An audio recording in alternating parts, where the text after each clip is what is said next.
Good morning. My name is Dan Collins. I like to describe my story as one of hope.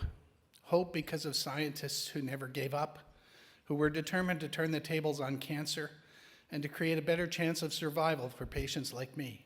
Hope that a cure is coming. 4 years ago, I had been doing a lot of travel for work when I started noticing some pain when I leaned my head back to rest on the plane. I turned to my family doctor to find some answers. An ultrasound revealed there was something in the back of my head that looked like a cyst. After an initial biopsy, I was referred to a surgeon at the Ottawa Hospital Cancer Centre. Another biopsy revealed the cyst was actually a mass. It was melanoma. I was scared. Cancer had stripped my family of so much. I lost both of my brothers and my father to cancer. I feared for my life. Unfortunately, the mass started growing, and it was growing fast. By the end of July, just 2 months later, the mass went from being not visible on the back of my head to the size of a golf ball.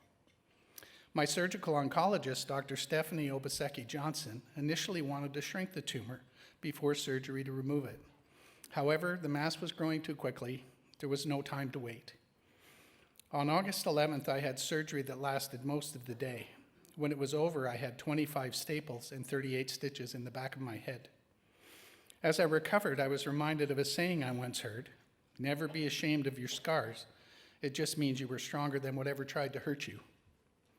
I would need that strength with the news that awaited me.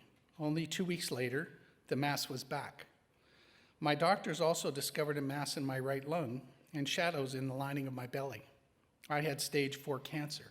It had metastasized, and it was an aggressive cancer. I thought of the family I had already lost, and I wondered what would happen to me. I was introduced to the Ottawa Hospital's Dr. Michael Ong and was told about immunotherapy, the next generation of treatment. There was hope. Dr. Ong prescribed 4 high doses of immunotherapy. At the same time, I began radiation sessions, 22 in all. I received my treatments 3 weeks apart at the Cancer Center. Between each treatment, I would have an X-ray monitoring the tumors. Each X-ray showed the tumors were getting smaller, and that's when the fear started shifting to hope. By December 2015, I finished immunotherapy treatment. The next step was to wait. This transformational treatment was designed to train my own immune system to attack cancer.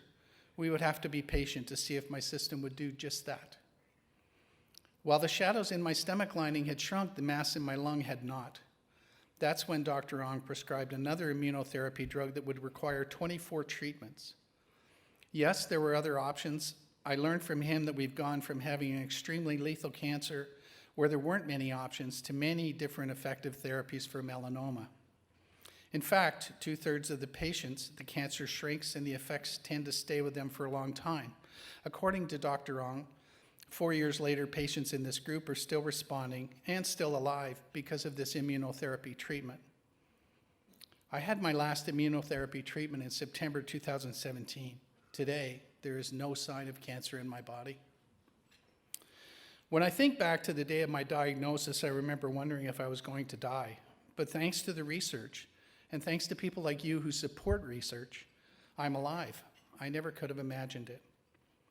I think back to 2007 when my older brother Rick died of cancer.